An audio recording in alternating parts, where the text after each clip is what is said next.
Udhëtimet tek ne ndahen 3 lloje. Është një udhëtim për cilin ti shpërblehesh, udhëtimi i parë. Është për shembull haxhi, umreja, vizita e të smurmit, vizita e të afërmve. Për këtë njeriu shpërblehet. Është një udhëtim tjetër i cili është i lejuar, siç janë pushimet. Ne dalim, pra ka të nevojshme njeriu, pushimet.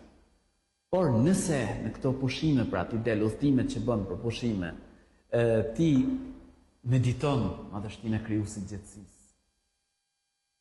I bën këto pushime në mënyrë që të qetësohesh dhe të forcohesh për mend Zotin e gjithësisë. E me radhë, pra, atëherë këto nga të lejuara bëhen me shpërblim për to. Është edhe një udhëtim tjetër, i cili është udhëtimi i ndaluar.